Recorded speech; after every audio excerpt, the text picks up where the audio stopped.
স্বাগতম। আজকে আমরা খুব বেশ মজার একটা বিষয় নিয়ে আলোচনা করব, ক্ষমতা, আর সেটা কিভাবে মানুষ অর্জন করে বা ধরে রাখে। আমরা তো প্রায়ই দেখি, তাই না, পাওয়ারকে ঘিরে অনেক রকম জটিল খেলা চলে।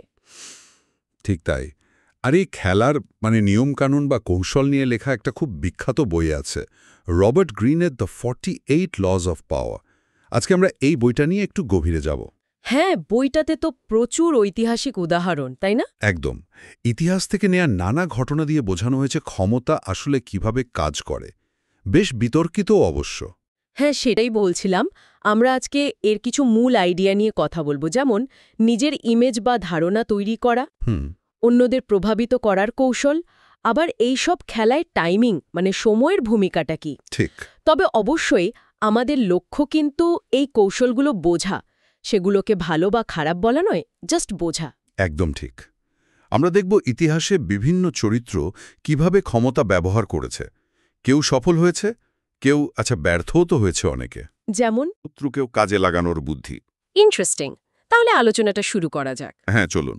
আচ্ছা, প্রথমেই আসি, লোকে আপনাকে কিভাবে দেখছে সেই ধারণা বা ইমেজটা, এটা কতটা জরুরি। বইয়ের 25 নম্বর আইনে বলছে নিজেকে নতুন করে গড়তে, রিক্রিয়েট ইয়োরসেলফ। এর মানেটা ঠিক কি? এর মানে হলো, দেখুন, সমাজ বা অন্যরা আপনার ওপর একটা ভূমিকা বা পরিচয় চাপিয়ে দিতে চায় অনেক সময়। সেটাকে মেনে না নিয়ে নিজের একটা আলাদা, একটা আকর্ষণীয় পরিচিতি তৈরি করা, এমন একটা ইমেজ যা সবার নজর কাড়ে। যেমন কোনো উদাহরণ আছে? জুলিয়াস সিজার ধরুন, উনি কি শুধু একজন সেনাপতি ছিলেন? না, উনি জনগণের কাছে নিজেকে তুলে ধরেছিলেন একজন বিরাট মাপের প্রদর্শক হিসেবে। বিশাল বিশাল খেলার আয়োজন করতেন, অনুষ্ঠান করতেন। ও আচ্ছা। এই ইমেজটাই তাকে প্রচুর জনপ্রিয়তা দিয়েছিল। লোকে তাকে শুধু যোদ্ধা ভাবত না, তার চেয়েও বড় কিছু ভাবত। তার মানে লোকে আমাকে কিভাবে দেখছে সেটা আমি নিজে কিছুটা হলেও কন্ট্রোল করতে পারি। অবশ্যই পারেন, অনেকটাই পারেন। যেমন ধরুন ক্রিস্টোফার কলম্বাসের কথা। আইন 34-এ আছে না, রাজার মতো আচরণ করুন, রাজার মতো ব্যবহার পেতে।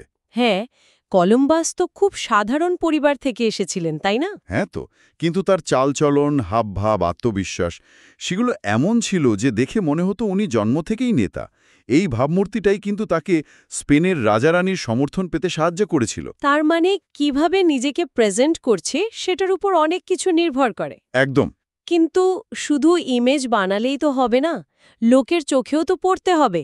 ওই যে 6 নম্বর আইনটা, যে কোনো মূল্যে মনোযোগ আকর্ষণ করুন, পিটি বার্নামের কথা মনে পড়ছে।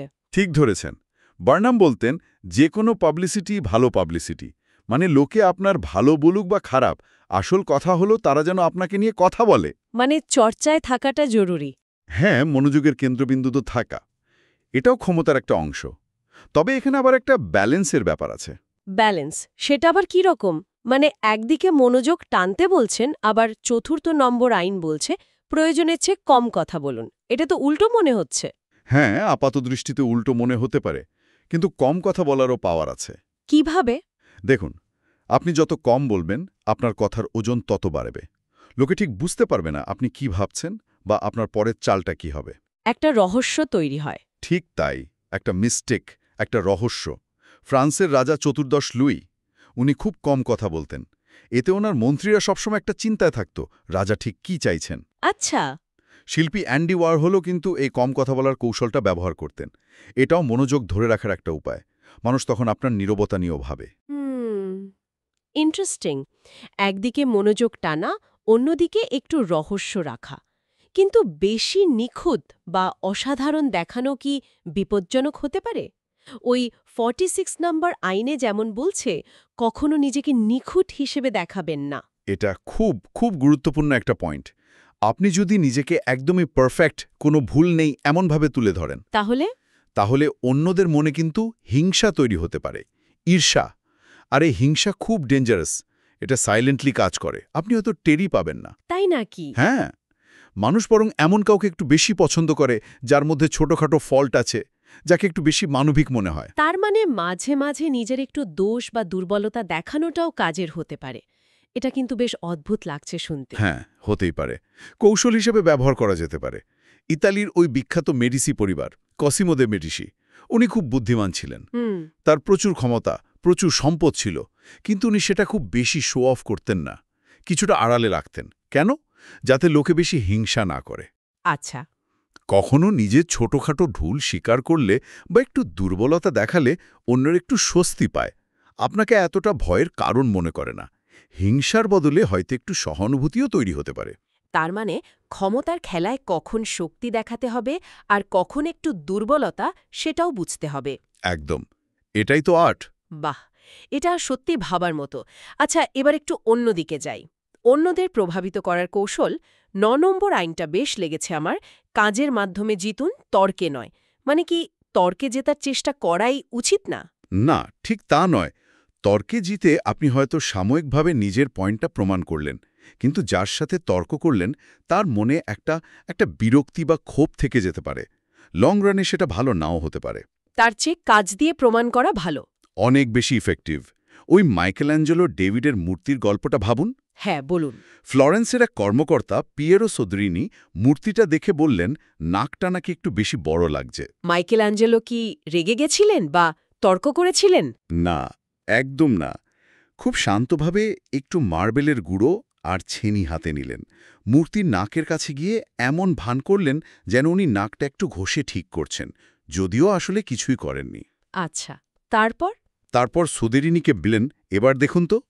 সোদেরিনি খুব খুশি, বললেন, হ্যাঁ, এবার একদম ঠিক আছে, তুমি এটাকে জীবন্ত করে তুলেছ।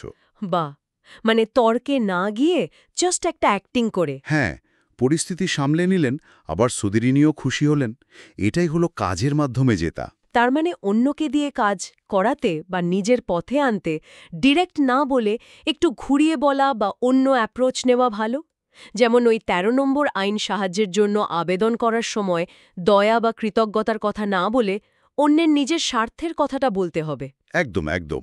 দেখুন, মানুষ তো স্বাভাবিকভাবেই নিজের সেলফ ইন্টারেস্ট নিয়ে বেশি ভাবে। আপনি যদি কারো হেল্প চান, তাহলে আমার খুব বিপদ বা আমি খুব কৃতজ্ঞ থাকব এসব বলার চেয়ে কি বললে কাজ হবে? যদি বোঝাতে পারেন যে আপনাকে সাহায্য করলে তার নিজের কি লাভ হবে, তাহলে কাজটা হওয়ার চান্স অনেক বেড়ে যায়।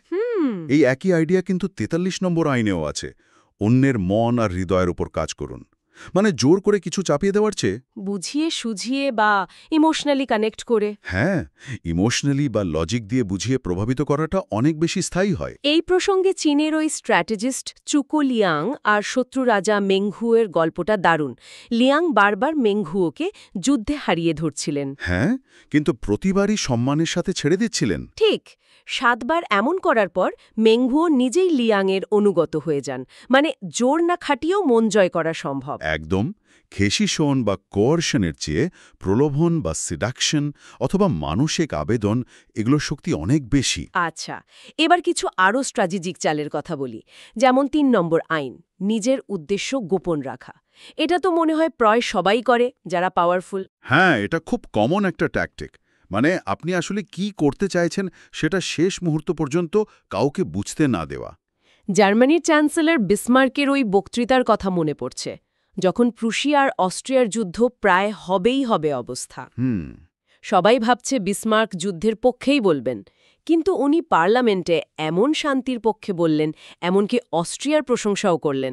সবাই অবাক। হ্যাঁ, কিন্তু পরে ঠিকই যুদ্ধটা করলেন এবং জার্মানিকে এক করলেন। উদ্দেশ্যটা দারুণভাবে গোপন রেখেছিলেন। একেবারে। আবার দেখুন ১৪ নম্বর আইন, বন্ধুর মতো মিশে গুপ্তচরবৃত্তি করা। মানে বিশ্বাস অর্জন করে ভেতরের খবর জানা। হ্যাঁ, ফরাসি কূটনীতিবিদ ত্যালেন্ড্রো নাকি এই ব্যাপারে খুব দক্ষ ছিলেন। বন্ধুর ছদ্মবেশে থাকতেন, কিন্তু আসলে তথ্য সংগ্রহ করতেন। আর ২৬ নম্বর আইনটা কিন্তু বেশ কঠিন। নিজের হাত পরিষ্কার রাখুন, মানে খারাপ কাজগুলো অন্যকে দিয়ে করানো। হ্যাঁ, মানে ব্যাপারটা হলো যাতে কোনো নোংরা বা নিষ্ঠুর কাজের দায় সরাসরি আপনার উপর না আসে। এর দুটো প্রধান উপায় বইয়ে বলা আছে ব্যবহার করা। সিজার বোর্জিয়ার গল্পটা যেমন আছে, উনি তার এক সেনাপতি রামিরো দেউরকোকে একটা অঞ্চলে শান্তি ফেরানোর দায়িত্ব দিলেন। রামিরো খুব ক্রুয়েলভাবে কাজটা করলেন। তারপর কাজ শেষ হওয়ার পর সেখানকার মানুষ যখন রামিরোর ওপর ভীষণ ক্ষিপ্ত, তখন বোর্জিয়া লোক দেখানো বিচারের নামে সেই রামিরোকেই সবার সামনে মৃত্যুদণ্ড দিলেন। ও বাবা! ফলে কাজটাও হাসিল হলো, আবার বোর্জিয়ার ইমেজও থাকলো পরিষ্কার। লোকে ভাবল উনি কত ন্যায় বিচারক। সাংঘাতিক প্ল্যান। আর অন্য উপায়টা কি বললেন? অন্যটা হলো ক্যাটস প বা বিড়ালের থাবা ব্যবহার করা, মানে নিজে সরাসরি রিস্ক না নিয়ে অন্য কাউকে দিয়ে কঠিন কাজটা করিয়ে নেওয়া। যেমন? যেমন ক্লিওপ্যাট্রা। মিশরের সিংহাসন ফিরে পেতে উনি জুলিয়াস সিজারের সামরিক শক্তি ব্যবহার করেছিলেন। সিজার ক্লিওপ্যাট্রার ভাই আর প্রতিদ্বন্দ্বীকে হারালেন। দেখে মনে হলো সিজারই সব করছেন, কিন্তু আসল কলকাঠি তো নাড়ছিলেন ক্লিওপ্যাট্রা। ক্ষমতা ধরে রাখবে কত রকম চাল। আচ্ছা, ৩১ নম্বর আইন বলছে অন্যের জন্য অপশনগুলো কন্ট্রোল করুন, মানে অন্যদের এমন কিছু বেছে নিতে বাধ্য করা যার সবকটাই আসলে আপনার পক্ষে যায়। এটা কিভাবে করে লোকে? এটা খুব সূক্ষ্ম একটা কৌশল। ধরুন, আপনি কাউকে 2টো বা 3টে রাস্তা দেখালেন, কিন্তু এমনভাবে দেখালেন যাতে সে যেটাই পছন্দ করুক না কেন আপনার প্ল্যানটাই সফল হয়। মানে তার মনে হবে সে নিজের ডিসিশন নিচ্ছে। এক্স্যাক্টলি। কিন্তু আসলে সে আপনার তৈরি করা গণ্ডির মধ্যেই থাকছে। ওই যে সপ্তদশ শতাব্দীর প্যারিসের নিনন্দ লঙ্ক্ল, উনি নাকি তার প্রেমিকদের এমনভাবে চালনা করতেন যে তারা বুঝতেই পারত না, কিন্তু শেষ পর্যন্ত নিননের ইচ্ছেই পূরণ হতো। বাহ! এর সাথে কি ৩৩ নম্বর আইনটাও জড়িত? প্রত্যেকের দুর্বল জায়গাটা খুঁজে বের করা। হ্যাঁ, ওটা তো খুবই গুরুত্বপূর্ণ। প্রত্যেকেরই তো কিছু না কিছু দুর্বলতা থাকে। ভয়, লোভ, অহংকার, নিরাপত্তাহীনতা। সেই গোপন জায়গাটা খুঁজে বের করতে পারলে তাকে প্রভাবিত করা অনেক সহজ হয়ে যায়। কার্ডিনাল রিশেলিও যেমন ফ্রান্সের রাজা ত্রয়োদশ লুইয়ের ইনসিকিউরিটিটাকে কাজে লাগিয়েছিলেন নিজে প্রভাব বাড়াতে। আর ক্যাথারিন দে মেডিসি? উনি নাকি পুরুষদের দুর্বলতাকে কাজে লাগাতেন মহিলাদের মাধ্যমে, তাদের ব্যবহার করে তথ্য সংগ্রহ করতেন বা প্রভাব খাটাতেন। মানুষের ছোটখাটো আচরণ, কথা বলার ধরন, বডি ল্যাঙ্গুয়েজ, এগুলো খেয়াল করলে অনেক সময় তাদের দুর্বল জায়গাটা বোঝা যায়। তার মানে শুধু নিজের শক্তি নয়, অন্যের দুর্বলতা জানাও একটা শক্তি। কিন্তু এর উল্টোটাও কি সত্যি? মানে নিজেকে দুর্বল দেখানোটাও কি কখনো কাজের হতে পারে? ২১ নম্বর আইন যেমন বোকা সেজে বোকা ধরন। অবশ্যই।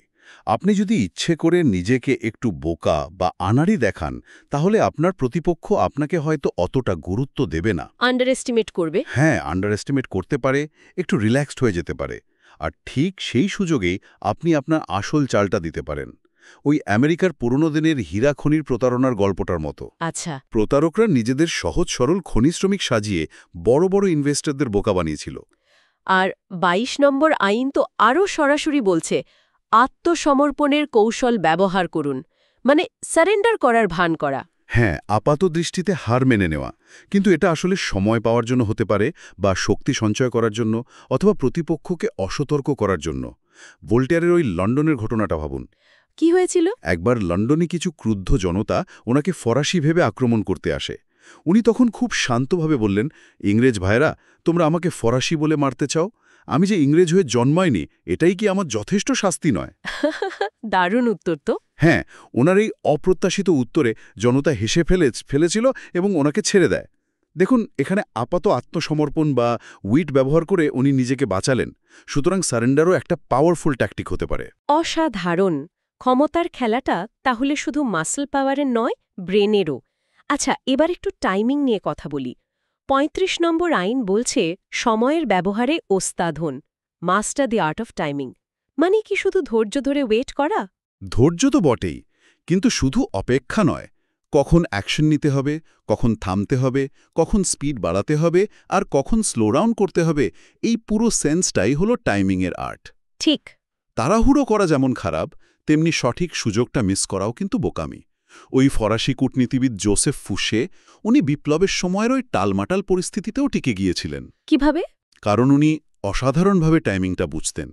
কখন সামনে আসতে হবে, কখন পেছনে থাকতে হবে, কখন কার পক্ষ নিতে হবে, এই সব উনি পারফেক্ট মোমেন্টের জন্য ওয়েট করতে জানতেন। সময়ের সাথে সাথে নিজেকে বদলানো বা মানিয়ে নেওয়াটাও তো খুব জরুরি, তাই না? ৪৮ নম্বর আইন যেমন বলছে কোনো নির্দিষ্ট আকার ধারণ করবেন না, অ্যাজিউম ফর্মলেসনেস। এটা বেশ ইন্টারেস্টিং লাগছে। জলের মতো হতে হবে। ঠিক তাই, জলের মতো। জল যেমন যে পাত্রে রাখবেন সেই আকার নেয়। ক্ষমতাধর মানুষকেও সেরকম হতে হবে। পরিস্থিতির সাথে সাথে নিজেকে বদলাতে পারতে হবে, ফ্লেক্সিবল হতে হবে।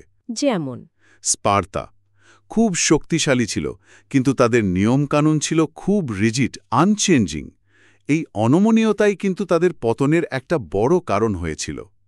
অন্যদিকে এথেন্স ছিল অনেক বেশি ফ্লেক্সিবল, পরিবর্তনকে গ্রহণ করতে পারত, তাই তারা অনেক দিন টিকে ছিল। তার মানে যদি আমার একটা ফিক্সড প্ল্যান বা কাজের স্টাইল থাকে, সেটা শত্রু জেনে গেলে মুশকিল।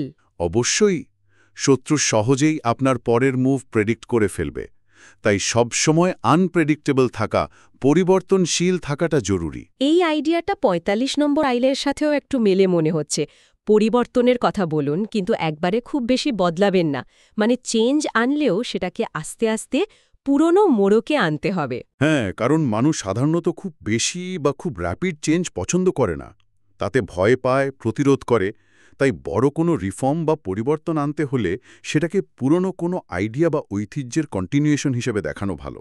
যেমন মাও চেতুং চীনে সমাজতন্ত্র আনার সময়। হ্যাঁ, উনি কিন্তু অনেক পুরনো চীনা দর্শন, কনফুসীয় পরিভাষা এগুলো ব্যবহার করেছিলেন, যাতে সাধারণ মানুষ রিলেট করতে পারে, মনে করে এটা তাদের নিজেদের জিনিস, বাইরে থেকে চাপিয়ে দেওয়া কিছু নয়।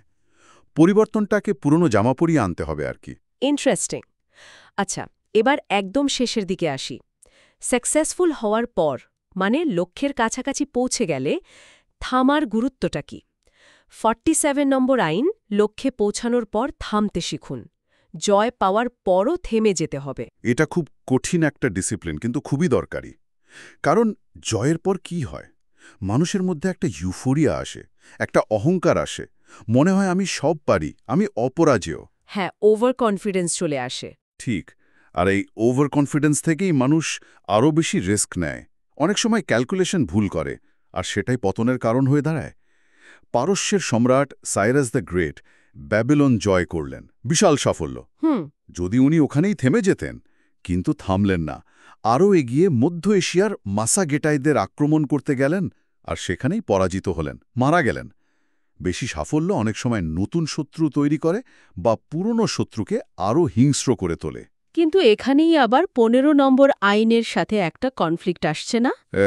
ওখানে তো বলছে শত্রুকে পুরোপুরি শেষ করে ফেলুন, কারণ একটু দুর্বল অবস্থায় ছেড়ে দিলে সে আবার শক্তি সঞ্চয় করে ফিরে আসতে পারে। হ্যাঁ, ঠিক। যেমন চীনের শিয়াংইও তার প্রতিদ্বন্দ্বী লিউপাংকে হারিয়েও ছেড়ে দিয়েছিলেন, পরে সেই লিউপাংই তো তাকে হারালেন। এক্স্যাক্টলি। এখানেই তো পাওয়ার গেমের আসল জটিলতা।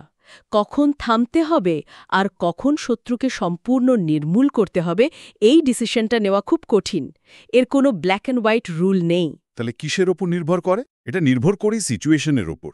শত্রু কতটা শক্তিশালী, তার ফিরে আসার সম্ভাবনা কতটা, আপনার নিজের অবস্থান কতটা পোক্ত, এই সব কিছুর ওপর খুব কেয়ারফুলি জাজ করতে হয়। এর সাথে ৩৬ নম্বর আইনের কথাও ভাবা যেতে পারে। যা আপনি পেতে পারেন না, তাকে অবজ্ঞা করুন। মানে যেটা নাগালের বাইরে, সেটা নিয়ে বেশি মাথা না ঘামানো। হ্যাঁ, যা পাওয়া সম্ভব নয় বা যা পেতে গেলে রিস্ক অনেক বেশি, সেটাকে ইগনোর করতে পারা বা মন থেকে তুচ্ছ করে দিতে পারা, এটাও কিন্তু এক ধরনের মানসিক শক্তি, এবং এটাও একটা কৌশলগত বিরতি বা ডিসএনগেজমেন্ট। তাহলে পুরো আলোচনাটা থেকে যা বুঝলাম, এই বইটা আসলে ক্ষমতাকে ঘিরে মানুষের আচরণের একটা খুব জটিল, অনেক সময় একটু ডার্ক, কিন্তু রিয়েলিস্টিক ছবি দেখায়, তাই না? হ্যাঁ, তাই বলা যেতে পারে। নিজের ইমেজ তৈরি করা, অন্যদের ইনফ্লুয়েন্স করা, টাইমিং বোঝা, ফ্লেক্সিবল থাকা, কখন থামতে হবে, কখন এগোতে হবে, এই সব মিলিয়ে ক্ষমতার এই খেলাটা চলে। আর এই আইনগুলো তাহলে কি? জাস্ট কিছু নিয়ম? নিয়ম ঠিক নয়, এগুলো আসলে ইতিহাসের পাতা থেকে তুলে আনা কিছু প্যাটার্ন। মানুষ ক্ষমতার পরিস্থিতিতে সাধারণত কীরকম আচরণ করে তারই কিছু উদাহরণ। এগুলোকে অন্ধভাবে ফলো করার জন্য নয়, বরং বোঝার জন্য। হ্যাঁ, বোঝার জন্য, পরিস্থিতিটা আরও ভালোভাবে অ্যানালাইজ করার জন্য। এটা আপনাকে যেমন সেলফ ডিফেন্সে সাহায্য করতে পারে, তেমনি কোনো সিচুয়েশনের গভীরে গিয়ে স্ট্র্যাটেজিক্যালি ভাবতেও হেল্প করতে পারে। তাহলে শ্রোতাদের জন্য একটা শেষ প্রশ্ন রেখে যাই কি? হ্যাঁ, অবশ্যই। বইটি বলছে এই ক্ষমতার খেলাটা নাকি এড়ানো প্রায় অসম্ভব। আজকের এই আলোচনা শোনার পর আপনার কি মনে হচ্ছে, সত্যি কি এই খেলা থেকে নিজেকে পুরোপুরি সরিয়ে নেওয়া সম্ভব? নাকি আমি এই খেলার বাইরে বা আমি এর ঊর্ধ্বে, এই কথা বলাটাও আসলে এই খেলারই আরেকটা অংশ, আরেকটা চাল? এটা সত্যি একটা গভীর প্রশ্ন, ভাবার মতো।